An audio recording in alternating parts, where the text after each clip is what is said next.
कैसे यूपी में एक बड़ी लड़ाई चल रही है। एक तरफ यूपी बीजेपी के अंदर कलह की खबरें, दूसरी तरफ अखिलेश यादव ने यूपी सरकार को टारगेट करना शुरू किया है।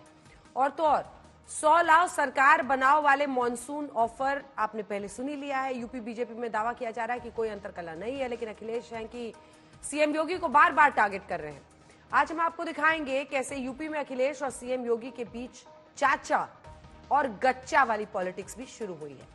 उससे पहले आपको दिखाते हैं कैसे आज लोकसभा में बजट चर्चा के दौरान अखिलेश यादव ने बोलना शुरू किया तो उनके टारगेट पर पीएम मोदी और सीएम योगी रहे। अखिलेश ने यूपी को आधार बनाकर मोदी सरकार के बजट पर प्रहार किया। इस बीच अखिलेश और अनुराग ठाकुर के बीच बहुत गहमा गहमी हुई। देखिए ये स्पेशल रिपोर्ट।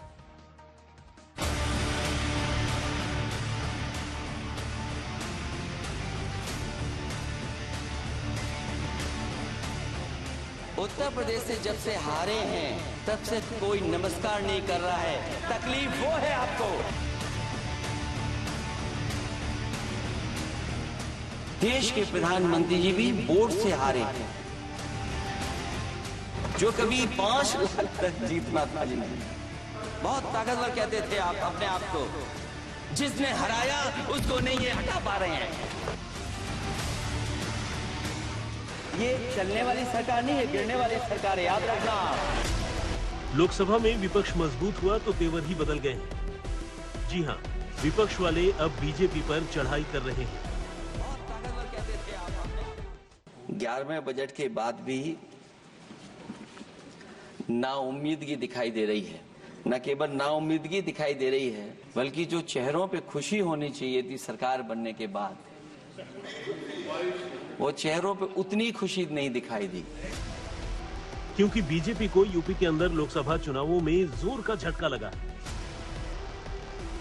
इसके लिए लखनऊ से लेकर दिल्ली तक मंथन चला है। सीएम योगी से लेकर दोनों डिप्टी सीएम केशव प्रसाद मौर्य और ब्रजेश पाठक समेत यूपी बीजेपी के अध्यक्ष भूपेंद्र चौधरी के साथ दिल्ली में बैठकों पर बैठकें हुई हैं। और तो और यूपी बीजेपी के अंदर रार की खबरें भी खूब आई हैं। ऐसे में विपक्ष को बोलने का भी मौका लगातार मिल रहा है। अखिलेश यादव लगातार यूपी बीजेपी में अंतर्कलह को टारगेट कर रहे हैं। आज भी अखिलेश ने सीएम योगी और केंद्र को लेकर अटैक किया। जो अपने आप को बहुत ताकतवर कहते थे, बहुत ताकतवर कहते थे आप अपने आप को, जराया उसको नहीं ये हटा पा रहे हैं। अब बात समझ में नहीं आई ना? जिसने हराया उसको नहीं हटा पा रहे। और अगर सभापति महोदय अग्निवीर व्यवस्था समाजवादी लोग स्वीकार ही नहीं कर सकते। आप बजट पर पूरा अपनी बात रखिए। सभापति महोदय अग्निवीर स्वीकार नहीं कर सकते। जब भी हम सत्ता में आएंगे, साल 2 साल, ये चलने वाली सरकार नहीं है, गिरने वाली सरकार है, याद रखना। अखिलेश यादव का इशारा केशव प्रसाद मौर्य के उस हमले की तरफ था जो उन्होंने सीएम योगी पर ये बोलकर किया कि सरकार से बड़ा संगठन है। अखिलेश यादव का इशारा दिल्ली में हुई सीएम योगी और केंद्रीय नेतृत्व की बैठकों की तरफ था। आपको बता दें कि बजट पर चर्चा के दौरान लोकसभा में जब अखिलेश यादव के बोलने की बारी आई तो उन्होंने अपना पूरा भाषण यूपी पर फोकस करते हुए पीएम मोदी और सीएम योगी पर चढ़ाई कर दी। अखिलेश ने पीएम मोदी पर निशाना साधते हुए कहा कि यूपी को प्रधानमंत्री जी के अलावा मिला क्या है। आपने बड़ा सपना दिखाया, make in India. Uttar Pradesh जैसे बड़े स्टेट से सबसे ज्यादा लोकसभा के सांसद चुने जाते हैं। हमें कोई बहुत बड़ा प्रोजेक्ट नहीं मिला,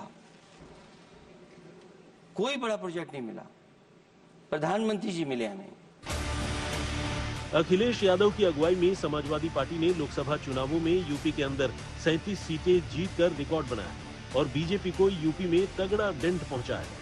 आज अखिलेश यादव बजट की चर्चा में ये कहकर बीजेपी को घेर रहे हैं कि बजट में यूपी को मिला क्या है। अखिलेश यादव कह रहे हैं कि अगर मोदी सरकार ने यूपी के बारे में सोचा होता तो इस लोकसभा चुनाव में बीजेपी का ये हश्र न हुआ होता। 10 साल में अगर हम वहीं के वहीं खड़े हैं और कोई ऐसा कुछ न दिख रहा हो और परिणाम जो रिजल्ट आए हैं यूपी के, उसमें दिखाई दे रहा है कि आपने कितना काम किया है। सभापति महोदय, अगर ये सब कुछ अच्छा किया होता तो क्या परिणाम ऐसे आए होते? हारे ही नहीं हैं आप, सीटें ही कम नहीं हुई हैं। देश के प्रधानमंत्री जी भी वोट से हारे हैं, वोट से हारे हैं। जो कभी 5 लाख तक जीतना था जिन्हें, या 10 का टारगेट बनाया था, कितने से जीते? तो कम से कम इन चीजों को तो देखें। मैं जब सुनता हूं सत्तापक्ष लोगों को तो मुझे वो लाइनें याद आ जाती कि वो झूठ बोल रहा था, बड़े सलीके से मैं एतवार न करता तो और क्या करता। अखिलेश यादव ने लोकसभा में किसानों को एमएसपी पर लीगल गारंटी का मुद्दा उठाते हुए पार्ले जी बिस्किट का भी उदाहरण दिया। आपने तो केवल सभापति महोदय एक चीज सीखी है पार्ले जी बिस्किट से, महंगाई और मुनाफा। इस सरकार ने 10 साल में डीएपी की बोरी को, खाद की बोरी को छोटा कर दिया।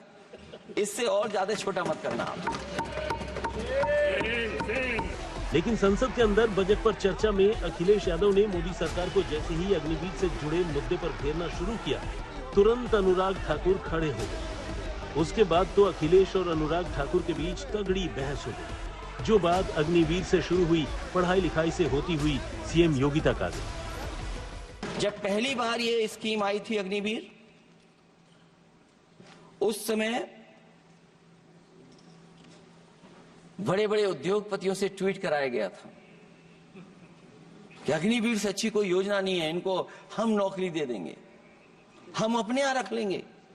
और शायद सरकार में बैठे लोगों को यह बात याद होगी, क्योंकि सरकार खुद स्वीकार करती है स्कीम ठीक नहीं है। सभापति महोदय, मैं बैठ जाता हूं, आप खड़े होकर के कह दीजिए अग्निवीर व्यवस्था अच्छी है। मैं इस सभा में खड़े होकर कहता हूं, उस राज्य से तो हिमाचल प्रदेश से 1 रैंक 1 पेंशन की किसी सरकार ने पूरी नहीं की, वो नरेंद्र मोदी जी की सरकार ने यहां पर पूरी की है। और मैं एक बात और कहता हूं, अखिलेश यादव जी सुन ले, अग्निवीर में 100% एम्प्लॉयमेंट की गारंटी है और रहेगी। जो मैंने बहुत छोटा सवाल पूछा था, मैं दूसरी बात कहता हूं, अगर ये जो बात आप कह रहे हो, उत्तर प्रदेश में और प्रदेशों में कोटा देना पड़ रहा है 10%। चेल जानते हैं आप कहां है? कभी गए हो उस मिलिट्री स्कूल में? मैं खुद मिलिट्री स्कूल का पढ़ा हूं। और आप परमवीर चक्र की बात कर रहे हो, तो हम भी तमाम नाम गिना सकते हैं कितने परमवीर चक्र।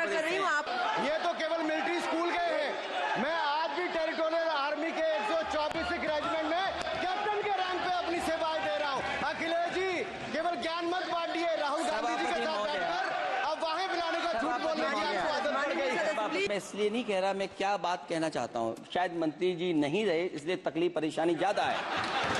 और आप अरे हमारा दर्द नहीं समझोगे, हम आपका दर्द चेहरे से पढ़ते हैं।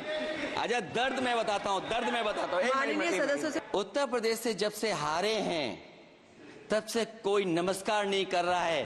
तकलीफ वो है आपको, बहुत ताकतवर कहते थे आप अपने आप को, जिसने हराया उसको नहीं ये हटा पा रहे हैं। अब बात समझ में नहीं आई ना? ऐसा लगता है अखिलेश यादव बार बार बीजेपी की दुखती रग पर हाथ धरने की कोशिश करते हैं। वो बीजेपी को यूपी में आए लोकसभा चुनावों के नतीजे याद दिलाते हैं और बार बार ये बताने की कोशिश करते हैं यूपी ने किस तरह बीजेपी को जोर का झटका जोर से दिया है। इसलिए अखिलेश यादव ने बजट पर अपने पूरे भाषण में यूपी और सिर्फ यूपी की बात की। अखिलेश यादव ने एक तरह से कहा कि अगर यूपी को नकारोगे तो मंजिल तक नहीं पहुंच पाओगे, यानी लोकसभा में बहुमत लाना आसान नहीं है। इसलिए चलते चलते अखिलेश ने ये शेर भी पढ़ा, बुनियाद को नकार कर जो इमारतें उठाएंगे, हम भी देखते हैं वो किस मंजिल तक जाएंगे। आज तक ब्यूरो।